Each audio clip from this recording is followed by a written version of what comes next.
ఆయన దేవుని కృప మీ మీద యుగ యుగములు నిలుచు. అయితే ఆయన నిలిచినప్పుడు నువ్వు దేవునికి మొరపెట్టుకున్నప్పుడు నీ పిల్లల విషయం నువ్వు జాగ్రత్త తీసుకోవాలి. అదే దేవుడు చెప్తాడు. తీసుకోకపోతే నేను యాక్షన్ తీసుకుంటే ప్రమాదకరంగా ఉంటుంది అని చెప్తాను. తర్వాత ఇప్పుడు దేవునికి భయపడితే జరిగే విషయాలు రాస్తున్నారంటే రాసుకున్నారా? రాసుకుంటే ఫ్యూచర్ లో ఉపయోగపడతాయి. పిల్లలకి చెప్పుకోవచ్చు, ఎవరికైనా చెప్పుకోవచ్చు. రాసుకోకపోతే మాత్రం నీకే ప్రాబ్లం. అక్కడ ఏమని చెప్తానంటే, ఒకటి, అపాయం లేకుండా బ్రతుకును, దేవుని దృష్టి మీ మీద నిలుచును. దేవునికి భయపడితే దేవుని మర్మం మీకు తెలియబడును, దేవుడు మిమ్మల్ని బట్టి ఆనందించును, దేవుడు ఐశ్వర్యము కలుగును. ఏమిస్తాడు? ఐశ్వర్యం కలుగు చేస్తాడు. ఎప్పుడు?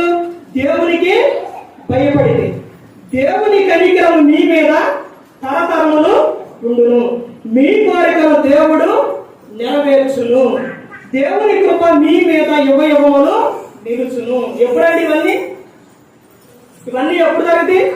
దేవునికి భయపడితే. అర్థమైందండి? దేవునికి భయపడితే దేవుని మందిరం విషయంలో నువ్వు జాగ్రత్త తీసుకో.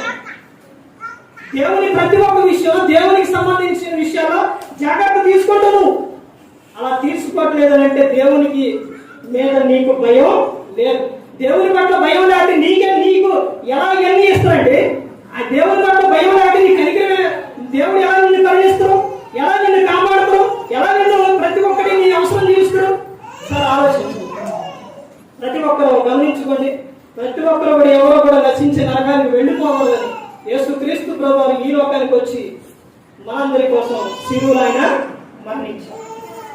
ప్రతి ఒక్కరు కూడా దేవుని యందు భయభక్తులు కలిగి పరిశుద్ధాత్మ మాట వింటూ హృదయ శుద్ధిని కాపాడుకుంటూ క్రీస్తుని కోరి నడుచుకున్నప్పుడు ఈ లోకం విడిచినప్పుడు పరలోకానికి మరి ఏ నిలబెట్టి మాట్లాడించిన తండ్రి దేవునికి కృతజ్ఞతాస్తుతులు చెల్లిస్తూ ఇంతవరకు శ్రద్ధగా ఉన్న మీకు